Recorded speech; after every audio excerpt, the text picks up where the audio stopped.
You're listening to the Forest School podcast with Lewis Ames and Gemma Southerden. Hey guys, before we get into the podcast, I wanted to let you know about our level 3 training courses that are coming up in 2022. We have got 2 different training courses coming up this year. We have got our first course coming up on May 30th to June 3rd. That is a week of solid 5 days training with us, followed by a weekend of the 9th and 10th of July. Now, what that means is that you get a big bulk of training, you get a bit of time to digest, and then you come back for a weekend of more training, and we can gap fill anything that hasn't quite stuck in that first week. So that is coming up on May 30th to June 3rd. And if you're somebody who likes to do things bit by bit, then in September we have got a course which is split up into lots and lots of Mondays. So starting on September 19th, we're in for 4 Mondays.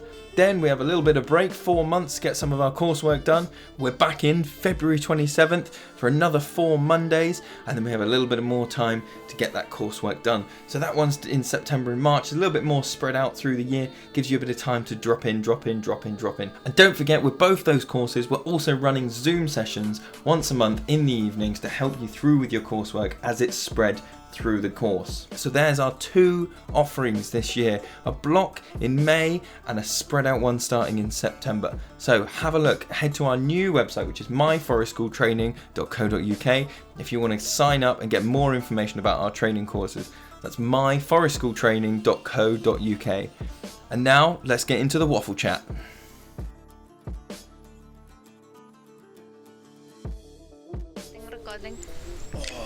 So, what? Tell me about Harry Potter Land, Magic Disney. It's not Disney. Oh, on the magical theme? On the magic. Oh, that's why we're talking about it. Guys. Went to Harry Potter World. Gang. Come on, gang. I don't even really like Harry Potter. Let it be known. It's alright. It's a little bit... I applaud it. Yeah. I respect it, but personally, it's a little bit generic and a little bit, especially as the books go on, it's a bit like, and then this other really awful thing happened, and then the pain was excruciating, and he lost a lot of blood. That's like the most common sentence in the later books. But my kids like it, especially my daughter. Have you seen there's a I can't think what it is now, whether it's a Facebook group or a hashtag or something, but it's Harry Potter and the adults who should have read another book by now. Well, yes, exactly. And also, because of my very nature, when it first came out, I was already like commuting to work on the tube, and everyone was reading it on the tube because I'm old. And and so you saw these adults like reading Harry Potter, and my brain just goes, well, everyone's reading it, so no. And the more people that recommended it to me, that was like, you've recommended it to me again, I'm even less likely to read it now. So I have never read it apart from listening to Audible while my kids are at the same time. But we went to Harry Potter World on Friday, which is not called Harry Potter World, it's called the Warner Brothers Studio Tour, but it is pretty epic and lives up to the hype. It was very, very good, very exciting, yes. And I'm sure there are bits in there that I did think, listening to the book we're going to talk about, I'm sure there are words for spells or character. No, it's not that. Famously, like, didn't take a lot of stuff from her own brain, kind of went.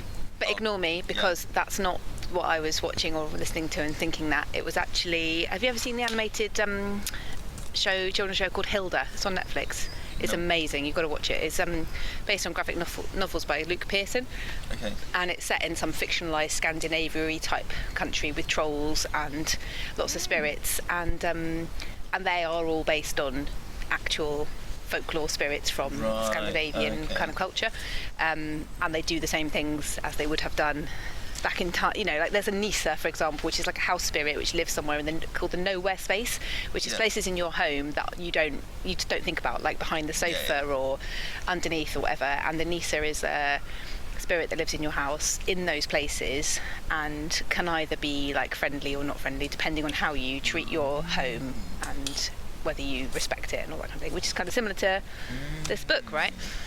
It sounds a bit like, did you ever see that? It didn't take off. There was a TV show for a while called Grimm, and it was about the brothers Grimm. And so it was basically Monster of the Week, but it was them going around their stories, doing, fighting a different monster every week. Yeah. But yeah, similar stuff of like pulling folklore in. Yeah. Which is like... And I like that. I like that way of, especially in this Hilda programme, of just continuing the stories that have been told for a long time and weaving them through a modern great bit of media. Yeah. I think that's really cool, rather than just going, and here is a very old story. Well, isn't that a metaphor in many ways for what we're doing? Yeah. Out here is just kind of going, Yeah. we're not necessarily reinventing the wheel, we are designing a new wheel, or like we're making a wheel that meets these needs. And it's not about going like, oh my god, no one's ever thought about taking kids out round a fire. Yeah. Forest school is great. Yeah. Which it is, but also in terms of thinking about magic and like, so the book we're going to talk about, it's called Wild Magic by Danu.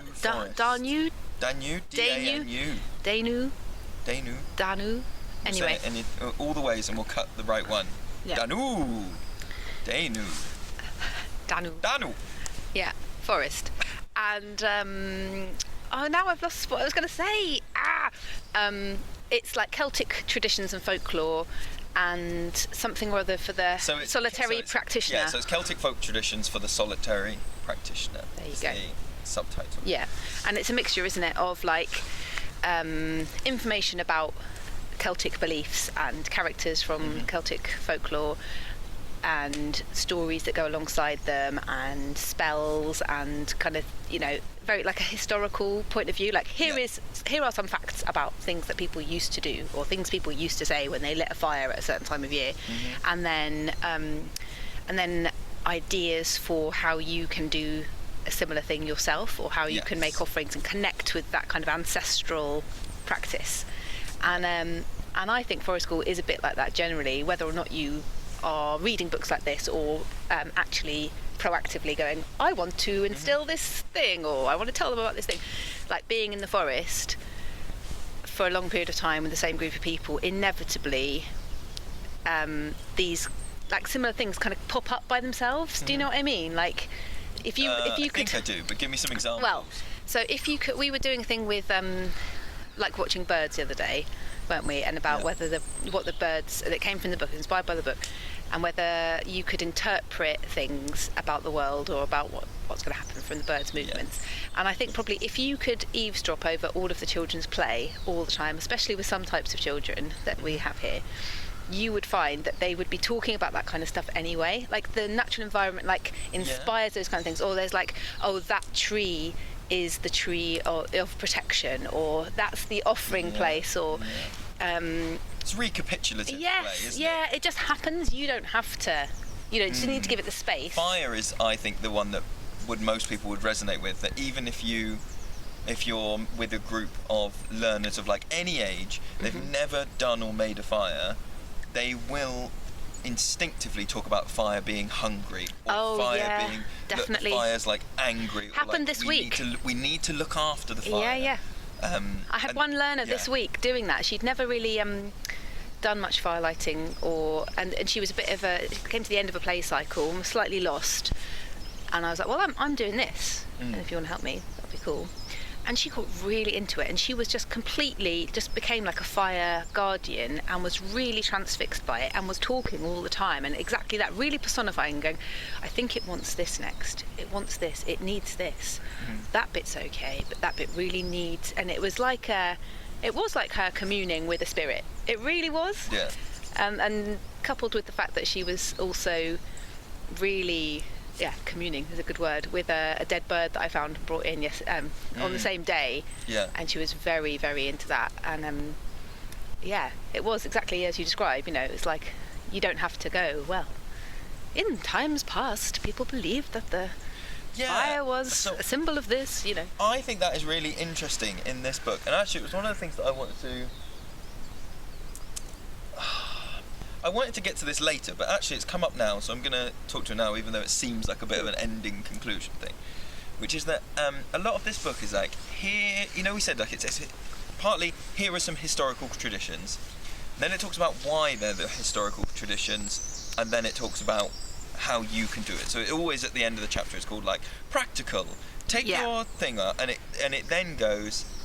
Actually, it's very similar to OK Not to Share, where it goes, at the end of the chapter, this is how you actually go and do it. Yeah.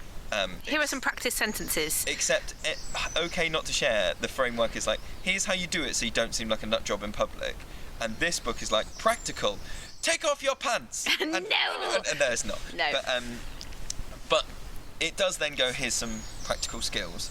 And it led me to thinking about kind of like the relationship that you have with the natural world, in that if the natural world is like new to you or like unfamiliar to you, lots of it can feel like it's being done to you. It is raining on you, the wind is blowing you, like it's it's cold, it's hot, it's muddy. All this stuff is like almost like a one-way relationship. And actually having the framework of like a spiritual moment or a communing or I'm talking with the fire, or I'm there's some stuff in there that I was just like, I'm just going to go with this and try it out. And I did some stuff where I shouted into the wind some particular words, and then the wind stopped for a whole session, morning session, and then in the afternoon when everybody had gone home, the wind started up again. And it was only on reflection I was like, oh my god, I think I did a thing. I think I stopped the wind for a bit. And actually, maybe if you have that framework, that you are in some way having a dialogue with the natural world. We talk about how do you foster nature connection quite a lot, and a lot of times it's like you should stay away from it. You should sit at the sidelines. You should be quiet. You should let the birds come to you. But when it comes to weather and sort of elemental stuff, actually feeling like you're having some sort of dialogue could make you feel, even in exactly the same weather, could make you feel like, oh, I'm not just powerless here, this isn't being done unto me, I'm part of a community here which involves me and the wind, me and the rain, which is kind of like a really ancient basis for religion, right? In terms of like feeling like you there's some kind of causation there, or the reasoning behind this really mysterious and complex natural world, and that you are able to have some kind of influence over it, or if you do a certain thing, if you make an offering, if you respect it, if you acknowledge it, all those kind of things. So there is an element of spirituality there and religion for sure, and then that kind of links a lot to my current interest in the times of the witch trials and things, where if you imagine when people were practicing this and then the community maybe is moving away from that approach for various reasons, but you've got one person who still is, or a few people who are still practicing that, and people are going, actually no, they do have the ability to have an effect, because it's powerful, and therefore they need to stop doing that, and all the stuff. And it does talk about that, doesn't it, in the book with Cernunnos. Do you want to talk a bit about that? Cernunnos. I've ended up carving Cernunnos on one of our dead trees. So it's talking about him being like this sort of bearded male figure with deer antlers. He has a pet horned viper, who then comes up a lot. And I've seen in other places now that he had a different pet that was like a dog as well, like a wolf. Well, Herne the Hunter is his other. Yes.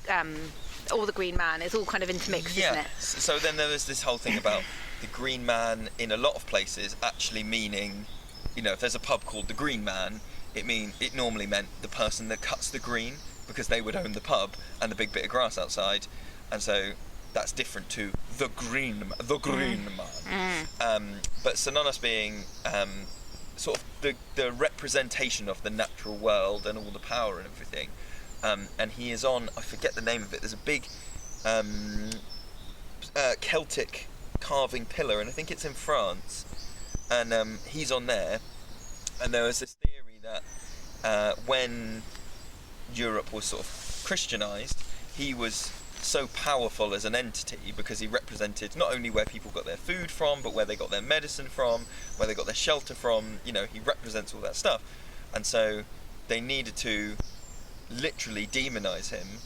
And that is one of the theories, is why a lot of depictions of the devil is of a bearded male form with horns, is that they took all those images that were already everywhere, and particularly, I can imagine, would have been in like important sites, like where you get your medicine, you might have left that. So then if you want someone to leave their natural source of medicine and come to, you know, I'm getting a bit culty now.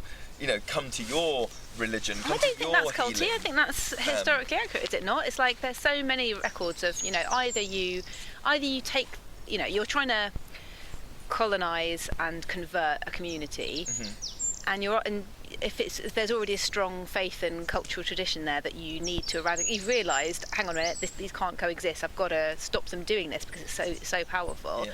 You either steal it and make it part of your thing. Yeah, lay your own stuff on top of it. Yeah, and go, okay, well, you already celebrate on this day. Cool, we'll carry on celebrating on that day, but now it's actually about this rather than that. And I love all that history. I find it so interesting. Brigid. Yeah. You know, so there's Brigid, Brigid is the Celtic goddess of fire and the keeper of the hearth. And then Saint Bridget is the saint of fires, or the saint of something to do with fire. You know, but it's literally just like, we're just going to make her a saint. Yeah. Completely, I know, and that's so that's coming up. That's Imbolc, isn't it? It's the festival of Saint Bridget or Bridge or however, you know. And I was reading about that this morning, that the Christianised version of it is that she converted her pagan father on his deathbed. And there's a thing called a Bridget's Cross, which you can make out of rushes, which is quite a fun little thing to do. But the story goes that she, wandering on her way to her father's deathbed, she picked some rushes and just sort of absent-mindedly made this item, and he questioned her about it, and she told him about Christianity, and he was like, oh, that sounds cool, I convert, and then died. It's like, but I'm really interested in, like, but before that, what was going on before that story was like overlaid on the top. They do have a bit in the book where the author's talking about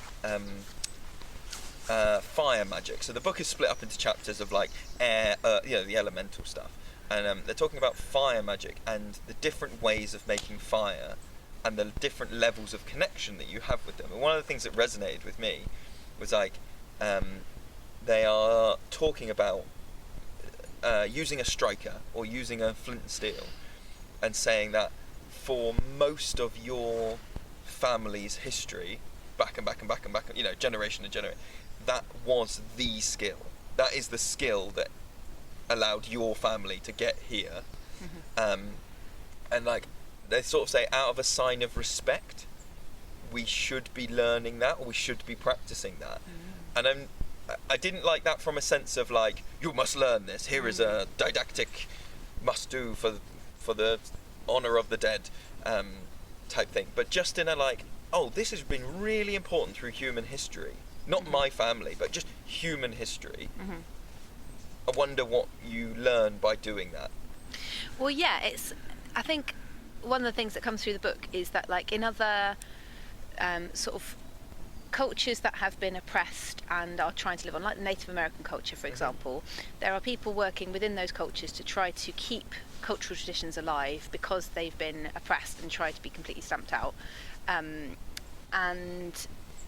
that there aren't many people that I'm aware of doing that for like Celtic traditions, like the traditions of this land. And it's kind of weird that we're an island that's been invaded so many times that you could just pick a cultural tradition, isn't it, from whatever time. You could go, Viking stuff is our heritage, and you absolutely may be right, and we're such a melting pot. But if you kind of, I'm sure that Daniel Forrest and other writers and practitioners like her would argue that it is really blooming important, like you're saying, to kind of honour the ancestral ways and go, this was literally, we've only not been doing it for a relatively short amount of time in the whole of human history. For a huge amount of time, this is our history, and no, we don't really get taught about it because I think it is often seen as like hippie magic and a bit weird and wonky, rather than to go, well, whatever you think about it, this is actually what people's day-to-day beliefs, life, practices were, and that there is an importance there in trying to connect with it, and just out of respect, as you're kind of saying, and I did like the bit in the book where, I think it is in the fire chapter, she's talking about practices of kind of smoking a whole house, and I can't remember what the term is, but I think maybe about this time of year as well, in terms of like spring cleaning, to kind of fumigate your entire house with various herbs and things like that. It's juniper, a lot of it. It's juniper, and she says, like, if you want to try something similar, don't use white sage. That is the thing that, smudging, lots of people are kind of reviving this thing, but she says, I would rather not do that. That is a Native American tradition. So we can do it in our way with our own native herbs without it being cultural appropriation. Yeah. And we can use juniper or we can use cedar or whatever, you know. Yeah, there's a bit in there where she does mention that she not like gives you a pass. She says, if you're going to do white sage, because a lot of this book is like, hey, here's how I do it. You might want to slightly tweak it. Yeah. So she does say, if you want to do white sage because that in some way speaks to you, go and buy it from an authentic grower, and you know, somebody's practicing that thing. I looked it up. Smudging with sage was illegal until 1971. In America? In America. Wow. That is a cultural practice that was like actually. So, and then we were talking, weren't we, about, you know, this thing of it not being a good practice thing to be like, I bear none of the bad things about this practice, but I will just pick and choose and do whatever. So it did feel like a very respectful book in that way, that this wasn't I can't remember what you said. You said to me something like, no, that's a benchmark for, is this hippy-dippy nice ceremony, or if someone understands, like, you need to get the stuff that grows from these people or from this area or from whatever, that is like the level of understanding that means that it's not just a light-hearted practice, it's something deeper, it's something sort of intentional and thoughtful. Yeah, and in a similar way, you know, she's either got or is studying for a master's in Celtic studies, and it's sort of based on a lot of research rather than her just going, I personally get a really strong feeling of this when I sit under this tree. You know, it's her actually doing her research, and I think that really comes across in the book. Definitely. And it's I said to you, because I think I started reading it slightly before you, or we both had it. You did, and I was saying that one of the things that really hooked me was at the end of, so like I say, at the end of all these chapters, the author is talking about, you know, here's some practical stuff you can do, and that might be, so the one that, I ended up doing something about weather magic, but the bit before the author starts telling you about weather magic is almost like going, look at me, make eye contact. This is some serious shit, guys. Do not play with this. Don't fuck about, all right?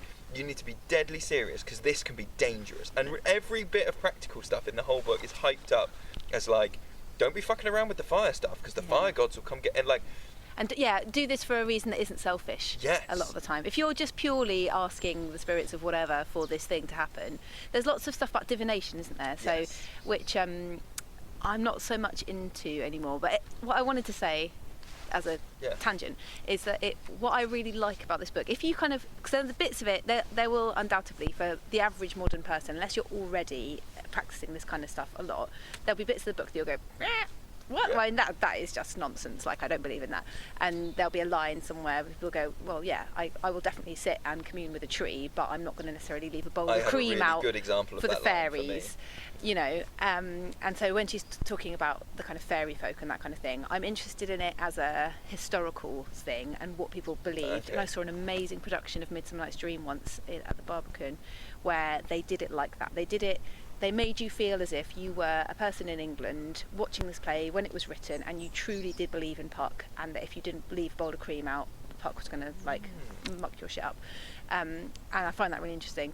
But what I like about it is that if you can suspend your disbelief in one way or another, it really reminded me of how I felt as a child about the world. You know, when you're a kid and you do believe in some magic to a certain extent, whether it just be like your imagination running away with you and you being able to play in nature, and you can imagine that bird is talking to you, and it relates to a lot of kind of children's books like Narnia and all those kind of things, and it is just that like magical imagination and nature connection through that way of things that it's hard for me to say, but that's what I really liked about it. It kind of revives that thing of going, well, why not just play with it? Why not imagine that bird is nature talking? Connection? Is it, you know, that idea of, so liminal spaces being something where you can believe it's one thing and another, and maybe that's that childhood thing of being like, you know, the example always is, I know it's a stick. The children know it's a stick. They don't actually think it's a sword, but they can also wholeheartedly believe it's a sword. Absolutely. And in the same way, you could go, I know I didn't change the weather, right? I know I did not influence the weather. But the benefits it brings to you in terms of mental health well-being, in terms of spiritual well-being, which is kind of that whole spiritual aspect of Forest School, I think, isn't it? It's, when we're saying spiritual, we don't mean religious. We mean that thing that is what you've just described, you know. So where is the harm in imagining stroke half believing that you did have a conversation with that bird, you know, as one of our children comes up to her and goes, guys, I've just had this, I sang to the bird and then it sang to me and then we communicated and we were talking about this, you know, like, that's just joyful. And if we can recapture anything like that as adults, I don't see that as in any way harmful, and so why not like have a go at it? Well, it does. It's really nice. It does raise, doesn't it? That I said to you the other day, talking about that, like, it's not harmful. So I said to you, because I was talking to my son at home about, I said I was going to the woods, and I said, and when I came home, I said something like, oh yeah, had a good old chat with the gnomes, had a good old chat with the trees, you know, the trees told me that what they needed and whatever else. And I'm in that liminal sense of like, you know, I know I'm not being half truthful, but like, I know I am being truthful and not truthful. Yeah. I do think the trees talk to me. Yeah. Right? I do genuinely think that. But he said, oh, I really want to come with you. Why do I never see the gnomes when I come to the woods? Why do and he wasn't in a liminal space. He was in a, you are my father and what you tell me about the world is gospel. And I was hit with this like dilemma about, oh God, do I try and smash your, you know, if I go like, I'm just mucking about, mate, right? It's not real. Then I'm gonna take something away from him that is that joy. But equally, I don't wholeheartedly believe it myself. You know, I do not think that there are actually tiny people with big pointy hats that come and talk to me in the woods. I think they exist in other ways, but I don't, you know, so I don't think that's how I just, and so that then leads me to an interesting thing about like the practices that we have as practitioners. I think it will be, from reading this book, I think we will probably go, because I know you and I, in the deep end, like in the, you know, we were trying to do bird divination with them the other day. I sometimes get them to do, you know, let's actually go and ask the tree. You know, like we will always ask the elder, right? Put our hands on it, do whatever. And I think what you'll find is like the stuff that shakes out, the stuff we're still doing in 6 months, will be the stuff that's spoken to us. The same with any kind of educational thing where you go, we're really going to do declarative language, and then in 6 months you go, declarative language has stuck here, here, and here, but I can't get it to work there and there anyway. And I think the same is true of this spiritual practices and stuff. Yeah. And when you say what's the harm, and I guess one thing that you and I joke about quite a lot is that because our needle is knocked ever so slightly, we're very slightly left of centre. We are kind of just very slightly that way inclined. But it keeps getting knocked, and then you meet a new family comes to toddler group, or a new set of children join another group or something, and you just realise when you get that blank face that actually, I think this is normal because everybody else has come with me on this little knock on the needle, and now you're coming and meeting me at minus 227, where I'm like bowing to the raven and doing whatever, you know, and so I'm not wholly with you on that statement that it doesn't do any harm, because I think there is potential for harm. Or would you call it harm, or would you call it just alienation?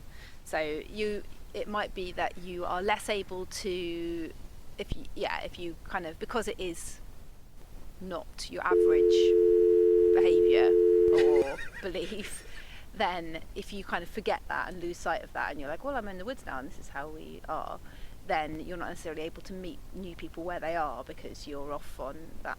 I wouldn't say that's harmful necessarily. It's just it could potentially be harmful to the relationship, building.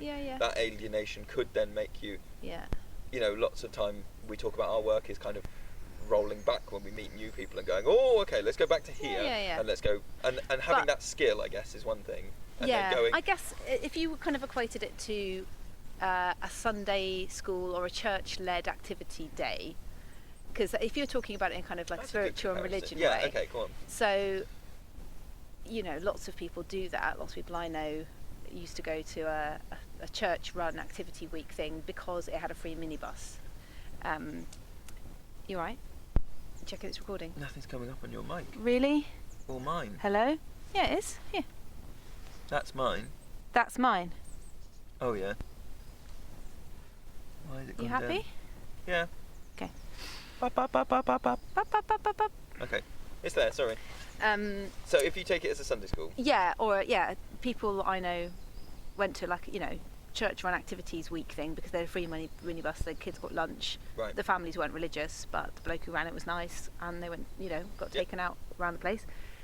And inevitably he is going to talk about God at various points throughout that day. Like that's why, you know, as well as even just enjoying... as like that's part of his Yeah. life, that's his world. Exactly. Not like a sermon. Yeah. Like a, and all the families are going to accept that that's going to happen, but that it's doing no harm to their children's life. Like, you know, as long as it's not absolutely, what's the word? Sort of indoctrinating or against people in terms of making judgments about other people's lifestyles or anything like that, then you might say, where's the harm there? I don't know. And everything about this style of spirituality is based on respect for the natural world and not doing harm and being aware of your own actions, which if you kind of took the spirituality out of it, that is a great education anyway, would you not say? No, I would. I think I clarified as you were talking about the church that I think maybe culturally that might just be where we are in this country or where we are. Right at the start we talked about the witch trials and there being this like fear of this, specifically this type of like nature connection practice, and I think maybe whether all this is in my head or not, I think there's still that, in that I think people would be a lot more tolerant of, hey, they're going to I'm just going to waft the fire. they're coming to the summer camp at the church, they might learn about the origins of Christmas, or they might learn about Easter, versus they're going to go somewhere and these people are going to tell them that they can talk to the trees and that the ravens are messengers from whatever else. I think you get a different reaction because I think there is still something culturally that is a bit scary about Celtic nature stuff. Yeah, I guess, but I don't think you and I would ever. I mean, even if my needle was knocked further, in that direction, I think I'd always preface what I was doing with, some people believe that, or in the past people thought that, so we're going to play with that and have a go. And that's kind of where I ended up with my son, you know, when he was going, and I go, I'm not really sure. Some people think they can talk to the trees. Some people think in the same way that, as I think probably that's a great way to be as any educator. There's a lot of debate about whether teachers should be political, and I think it's unavoidable. You are a political figure if you're involved in education, and you know, you're a human, and so I don't think you can be completely neutral and apolitical. But I think a really good way to approach it is to exactly do that. It's just get to, you know, preface your speech with, some people think that, or you know, some people behave this way. Yeah. I personally believe this or whatever, but in no way am I forcing this upon you. We are not forcing you to worship the tree right now. You can do it if you want, you know, it's all, and that's inherent in forest school, isn't it? It's not like we're going to force you all to take part in this culty practice. And all the stuff that happens, like bowing to a raven, or putting your hand on the elder tree before you cut it. You can make that as overt or as discreet as you want to in your practice. You can make a full ceremony out of, like, let us go and bring a gift for the elder, let us place it down, or you can just go, we're going to make whistles today, let's go over, hang on, let me just ask the tree. Yep, says it's fine. That's all okay. And you don't need to do any more than that. And sometimes that's actually better, because I think then you get the genuine curiosity of, like, what are you doing? What are you doing? I've never seen. Why is this happening? In a way that if you make a big thing out of some stuff, it makes people go, I don't want to ask them about that, because it's too much. It's too far out for me. Yeah. Yeah. I have an example of, you said earlier, bits that you go, I'm on board with this bit, I'm not on board with this bit. They're talking about respecting, I can't remember the chapter title, it's like respecting the sacred ground, or respecting... Honouring the sacred land. Honouring the sacred lands, there you go. So, I'm on board with a lot of the book. I was on board with a lot more of it than I thought I was going to be. Yeah. But there is a bit at the end, towards the end of this book, where they're talking about visiting a space, and they give you quite a lot of direction about a ceremony, and find an archway. You might feel where there's an archway or a gate, and make it a stop and ask if you can come in, and look for signs of no, and all this stuff. And then it said, and this is the bit, and I'm like, I'm kind of on board with that. I think it would be quite interesting if I was visiting someone else's forest school to just pause for a minute and ask and go, yep, says I can come in. That's interesting, because a session I observed with one of our forest school practitioners, they exactly did that at the gateway to, it was a school, but the forest school was part of the school site, but it was all fenced off and very overgrown and secluded, and they did exactly that. They got to the gate, and it was part of the ritual of the beginning of the session, was that they stopped and they knocked and they asked to come in, and they watched and waited for a sign to say yes, they could enter, and the kids loved it. They absolutely loved it. And it was up to them to interpret what the sign was. Anyway, sorry, carry on. So, yes, I like that. Then they said, if you can't visit a space, and then they touched briefly on, like, lots of Britain and Ireland is privately owned, and so that is a whole issue in itself, and so there's not a lot of wild spaces you can visit. They said, you can visit that space just through meditation on the spirit plane. I'm already going, okay, can you? You're telling me that I can, like, just before I go to bed, I can think about a bit of woods, and I'll suddenly, I'll have a connection with the woods. Okay, kind of not on board with this. And then they said, it may be that when you visit it in your mind's eye, that details are different. That there are trees in different places, or archways, or benches which might not exist in our realm. And that's fine, that's just how it exists in the spirit world. Okay. And that for me was just like, well, no, because you're telling me if my brain imagines a pink elephant, that there is a pink elephant, and it undercut the whole thing. Whereas, like we said, the rest of it had been real, like, practical ways, I think, of doing nature connection. I think a card that says, and if you imagine it, that's nature connection, did not chime well with me. Really? Okay. Yeah. What do you think? Do you think if you imagine? Do you think you can have a nature connection with a space if you never visit it, or if you visit it like once and then not again? Well, no, just yes or that reminds me of when I was at drama school, and we did a lot of yoga, a lot of mindfulness, a lot of meditation, and we would often be asked in meditation to go to a place where is like, go to your happy place, basically. Yeah. The kind of meditation where you go, imagine you're on a lovely warm beach with white sand, and my place was a natural place that I played in as a child a lot, and I hadn't revisited for many years. So when I went there in my imagination in times of meditation, then inevitably I was misremembering things, or putting too many trees in, or that tree being closer or further away to the water. You're just tapping your mic there. You don't trust it. Look, you can see the plaza. I don't trust it. Okay. Well, why didn't we set up a phone to do a backup? We should have done that. Anyway. But I would argue that continually visiting it in my imagination was continuing my connection with that place. I would agree with that. And I don't necessarily think she's saying if you imagine that there are 5 trees instead of 4, then yes, there are 5 trees in the spiritual world.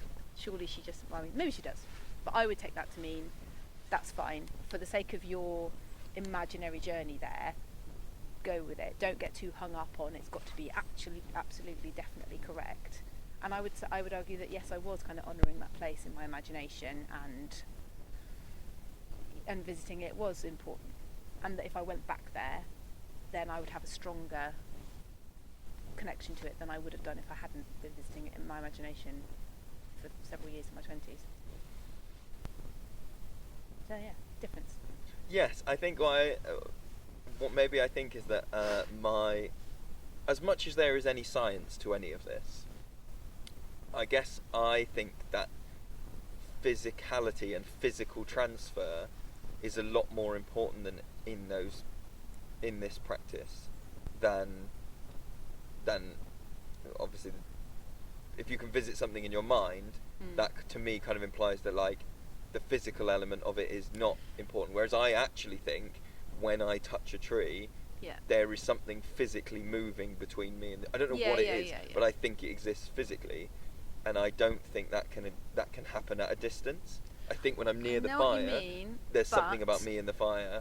I think that's quite exclusive, because she does make the point a lot through the book that if ideally you do this practice outside, ideally you do it near water, blah blah blah, but if you can't get there for whatever reason, you can do it indoors, but try and open the window, or you can do it. Do you know what I mean? Because not everybody has access to a 3-acre private woodland, and some people are not able physically to get to those places, or so I think it's not just about. I think this book and the whole ethos isn't just about physical changes that take place between you and a thing. I think it's about just as much about internal changes within you and your outlook and your approach. So I do value that imaginary side of things. In the same way that, listening to a recording of sounds from nature still has a really profound effect on your brain. And looking at pictures. Oh, it does. It's scientifically proven to. Oh, yeah. And I know this is just like a kind of hearsay personal thing, but like, we were driving in the car the other day on a really long journey, and we'd listen to music, we'd listen to podcasts, we'd listen to a lot of Harry Potter, and then my son was like, oh, can we just listen to like some rainforest sounds? And put it on, and both he and I, like within 30 seconds of there being birds singing, actually it wasn't rainforest, it's blatantly like British woodland, bird songs that you can recognise. We both went, and our shoulders dropped. And it, there are a lot of practices. There's lots of studies on it in terms of like playing in hospitals and people's recovery rates, and windows in hospital rooms, and images of nature, and people doing PhDs all about it. But does that go against? I'm not discounting your experience there in any way. I'm wondering whether there's something perhaps about the idea of things being holistic that is more. I feel things more strongly when they're holistic, as I imagine is true of is true of all things. That like, if you tried to pick apart the benefits of forest school, this is one of the things that so this is a broader topic now than the magic thing. That like, I actually don't right now where I am. I don't enjoy seeing forest school broken into. Fresh air makes children 60% smarter, and sitting on logs makes their balance 30% stronger, and reading is improved by 20 minutes out. Because I think that is like, it's a bit like dissecting the frog. You've killed the frog. In that like, and that maybe is where I am with the magic thing, is like, I think there is something holistic, and I don't know what it is intangibly, but there is something to me that isn't, in the same way that you could just pump fresh air into a classroom. You can go, we can pump nature sounds in, and it has an effect on people's brains. We could pump fresh air in, and it has an effect on people's brains. How many ingredients do you put in before you go, and it's as good as forest school? They're doing. Well, it depends on your outlook, isn't it? Like if you're. I'm being flippant. I'm being intentionally kind of. Yeah. I mean, I think it is important that there are these studies done, because I think you could look at it the way you're describing and go, okay, cool, so therefore you're saying that we don't need to do it because we can just take the easy inverted commas man-made version of it and pump classrooms full of fresh air. Or you could look at it as we know, because we basically live in the forest and we do forest school as a job, we know that holistic, intangible, magical effect of living it and doing it. We know, but most people don't know that. So, and somebody right of centre will look at it and go, that is hippie nonsense. Magic nonsense. I need some proof that this actually has an effect, especially if you're designing a curriculum, or you are that you need some kind of evidence. I'm not saying evidence for magic, but for the someone will have a need for evidence, and you've got to speak to that need. Is that? And I think that there is a lack of research in forest school, in terms of loads of anecdotes, loads of stories, which I'm not saying are not valuable. Of course they are. They're really valuable, but if you can get any kind of sort of more tangible research on every single element, and I'm just saying, don't, you know, it's not just about like natural world, it's like research on you know, the digestive system, the you know, the mental health benefits long term, or that's what's missing. It's like tracking people who've been involved in forest school over a period of time and going and trying to make, you know, even if it's a tiny piece of evidence that will tangibly point to forest school as being one of the things that ended up helping them, or so I don't, as long as it's not used in the wrong way to back up what you're describing, I don't see a problem with it. Can I change topic a little bit and talk a bit, because I just remembered about the bit that I really enjoyed, which I thought I was going to be like, well, whatever, I'm just listening to this while I'm folding the laundry, this is probably going to be just like whatever. And then actually, because she talks you through a lot of exercises, and it's quite, I would like to get the physical book, we both listened to it, but I liked listening to it because the bits where she's kind of talking you through, it's not the author narrating the book, but it's kind of talking you through like guided meditation-y type things, or practice that you can just do in your own head. So the bit about finding your like animal guide or animal ally, I found that really interesting, because I really thought like, oh, I'm not going to do this, but I'm just going to like fold the laundry and listen to it till it gets to the next bit. I found myself really doing it, and it was a really strong connection to an animal in my imagination that sort of felt like came out of nowhere, and we talked about it a bit, and I found that really surprising that it was so I would have thought that would have been too do you want to give the example, really, or is it I really like they so she talked about a Scottish woman who was tried for witchcraft and, in inverted commas, confessed, and it's I've forgotten her name, which is really bad, but all of the things that she said were written down because it was all as part of the kind of court proceedings. So it's some of the rare sort of first-hand, you know, and it's an amazing result. They believe that she basically was some amazing poet who just could go, and this is a spell I used to do to transform myself into a hare, and it goes like this, you know, and so she gives the spell in the book, and obviously this woman is just like fighting for her life and, you know, whatever. And I found myself like rewinding it like 5 times, going, really? Oh, that's so cool. And then I've had a bit of a thing about hares ever since, which has always been there, but I've not given it very much time, and now I'm giving it more time, and like I find myself looking at I was going to say, how has it videos presented of itself? So I have seen hares boxing before in Purbeck, but years ago, and only once, and so I've kind of gone, right, I need to go back there this spring and try and see it again, go on a bit of a hare pilgrimage. And watching lots of documentaries and things like that about hares. See, I think actually a lot of so there are some bits which I agree a physical book could be useful for. So there's a bit towards the end where the author's listing different plants and saying whether they are magical, medicinal, or like useful, or so, you know, there's something else, and she's listing them. And I think if you're an audiobook recorder, you must hit bits like that and go, oh jeez, because you just end up recording it like, you know, juniper berry found in this, blah blah blah, this, da da da this, lower berries found in this, blah blah blah this. You know, it's very dry. So I think having that book, having almost that page, I don't know that I wouldn't just be going, I'm going to take a picture of this and photocopy it, rather than... Similar bit about animals and their like historical symbolism, which I found very interesting. I was like, oh, I'd love to refer back to that, but, you know, the things that animals symbolised way back in time.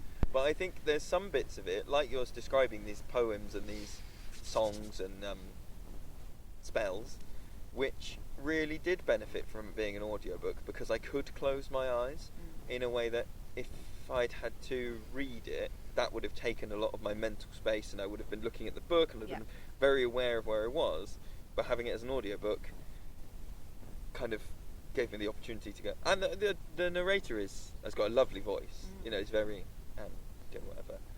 And does amazing Gaelic pronunciations. Gaelic pronunciations are the fantastic. Welsh is throughout it. It's very Welsh focused, isn't it? Okay, so I'm going to ask you a question that we ask about a few books. Do you think where do you think this goes on a practitioner's journey? Like, is this in your level 3 reading list? No. Is this in I don't- before you no. do level No. 3? Is this No. no? No, I think it is. I don't think it's necessarily. It's not a very Forest School specific book, is it? So anyone. No, could- not at all. Anybody could listen to it. Anyone who's interested in social history of this country, I think would enjoy it. I think it's come for us at a perfect time. I think if we'd listened to this book like 2 years ago, would we have just binned it off, or would it have sped up our nature connection journey? I don't know. I couldn't tell you. I But think it feels like it's come from at a good time for Yeah. me. I think I would have binned it 2-3 years ago. I think in the last 18 months, 2 years, I have my own nature connection has I'm just not going to engage. My own nature connection has I'm not going to look at you has multiplied tenfold, partly through having been, and this is maybe another piece of the puzzle, is like I think my nature connection here is where it is because I've been through multiple seasons. Yes, And so of course. that level of connection of like, and it's what it's resulted in is different woodland management for me, of like I need to put banks in here and I need to clear this here, and if I had read this book right when I'd started, even if I was just working in schools, or I think if I'd read this when I was working in schools, I might have been convinced that there was no magic where I was working, and actually I would have got quite sad because I think, not that it's true, I don't think it's true, but I think my brain would have gone, I work in the like, in air quotes, nature area at the back of a school. It's just the fenced off bit of the thing. There's only 3 trees here and a climbing frame and an old tea set, and I kind of would have been a bit like, God, I wish I was doing something more. I don't think that's true, but that's where my brain would have been. Yeah. I think actually if you read this with the mindset, you would be able to see the magic in your space, and I think now I will go and see a lot more spaces and feel a lot more like, okay, there's stuff here. I There's think stuff going on here. if I had read it too early, I think I would have been put off the whole idea a lot, because I would have gone, oh, okay, right, so the outdoors is for people that believe this absolute crazy That's talk, an interesting thing. and that if you're not already a little bit into it, then you might go, oh, okay, well, I'm clearly not there, so maybe I don't belong in this, like, nature education space, because I don't believe any of this, and I'm not very. Do you think this on sits that in a plane. Venn diagram with bushcraft?